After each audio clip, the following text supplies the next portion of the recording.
As an avid NBA fan, I'll never forget the intensity in LeBron's eyes during Game 6 of the 2012 Eastern Conference Finals.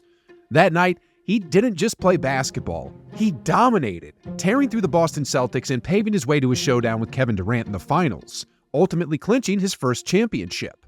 Since then, LeBron has added 3 more titles to his name, eclipsed Kareem as the NBA's all-time top scorer, and even now, at the age of 39, he's still dropping impressive averages, 25 points, 7 rebounds, and 7 assists, while shooting stats that are off the charts.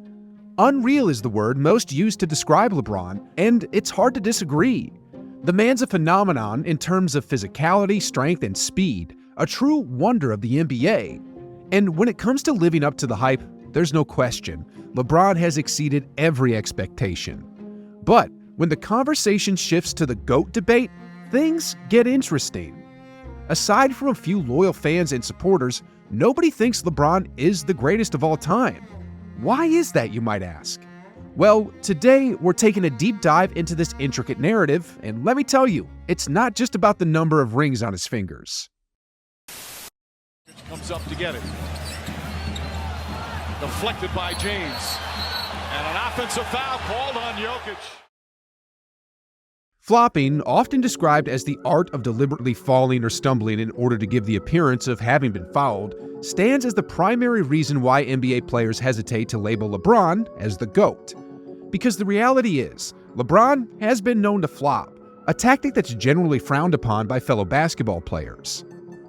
What I'm referring to here isn't just exaggerating a bit or trying to sell a foul. I'm talking about flat-out flopping, like how a fish flops, just like in the play we're looking at right now. Even the commentators watching this game were in disbelief at what just unfolded before their eyes. Oh my goodness! Are you kidding me, man? You got this. This is getting out of hand, man. This is getting out of hand, bro.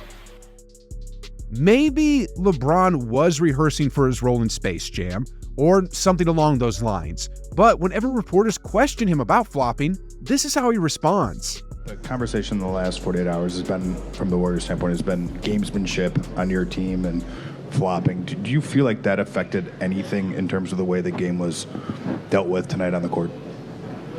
I just know that we, our coaching staff and us players, we don't work on flopping. The ironic part of his claim of "we don't work on flopping" is that the league actually had to issue him a warning regarding it. Even more amusing is the fact that if you search up LeBron James flopping on YouTube, a mountain of evidence pops up immediately. I mean, look at these. LeBron flops from level 1 to 100, the last flop, LeBron James flop compilation high definition, and even LeBron James with a very delayed flop. I wonder what this delayed flop video is about. James has been guarding Butler too. Oh man, that was too funny. And to think, he actually said with a straight face, We don't work on flopping. That's not even a part of our game. We don't work on flopping. We don't work on flopping. We don't work on flopping. We don't work on flopping. We don't work on flopping. Ladies and gentlemen, what you just witnessed was just the tip of the iceberg, and this stands as the first reason why it's challenging for NBA players to call LeBron the GOAT. Now, the second reason revolves around incidents like this. The drive, gets in the paint, layup, missed it. LeBron is telling him, look at my feet. Crying. The second reason why it's tough for NBA players to consider LeBron the GOAT is his tendency to overreact and become visibly upset when situations aren't in his favor. And when I say situations aren't in his favor, I'm just talking about him not getting a whistle and him not getting the calls he feels like he deserves. As you can see in this clip, he would literally go up to the refs and start throwing tantrums. Then it ain't over yet either, because he would go home and post about it on Instagram.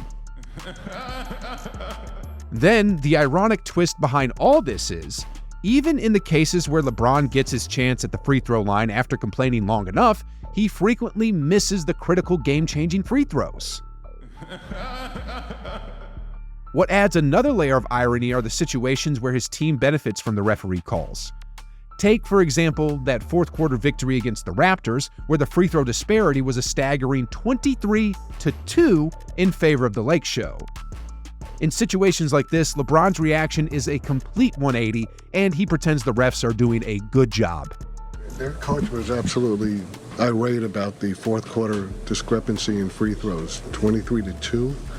How did you see did you see it called fairly in the fourth quarter? I felt like they fouled and we didn't. Can you imagine if the Lakers were outshot 23-2 from the free throw line instead? If that happened, LeBron would have dramatically fallen on the court, then vehemently cried to the refs, pointed towards a monitor, and even taken to Instagram. He would have made such a big deal that all of ESPN would be on that story for a week. Now, all these factors combined paint a rather bad image of LeBron in the context of being the GOAT.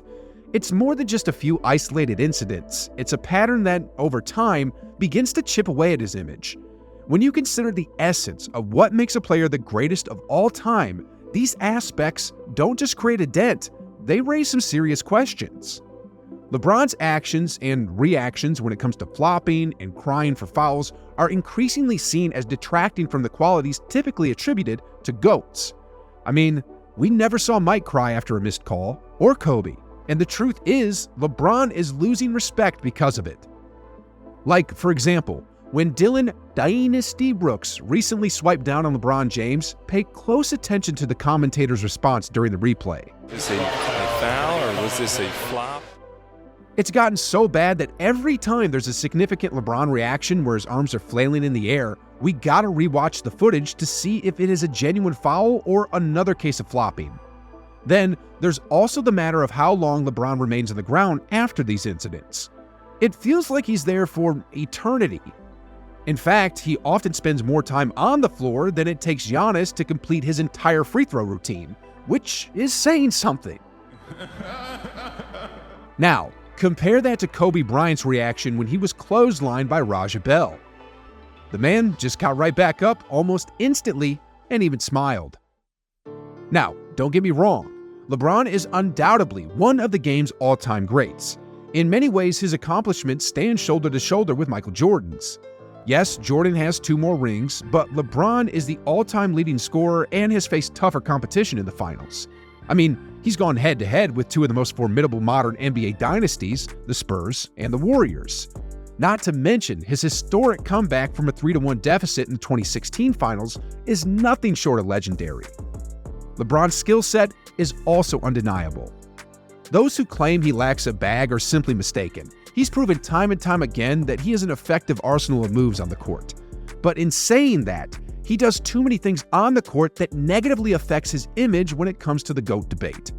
Ray Allen himself pointed this out in a recent viral video. He's a great dribbler. So you're saying the GOAT, and he ain't even the great in all them categories. Even LeBron's former teammate, Mario Chalmers, has gone on record stating that players aren't afraid of LeBron like how they were of Michael. Which is completely evident in the way Dylan Dynasty Brooks confidently trash-talks him after getting a bucket on him. Then there's Isaiah Stewart, who didn't hold back in physically bullying LeBron in the paint. And let's not forget the moment where coach Ime Udoka bluntly told LeBron to stop complaining in rather colorful terms. Sheesh, guys. It's hard to imagine players speaking to or confronting other legends like Jordan, Kobe, or even Steph Curry in such a manner. The respect and fear they command on the court are of a different caliber. It's these elements, these interactions and attitudes that ultimately contributes to why the vast majority of NBA players and fans refuse to crown LeBron James as the GOAT.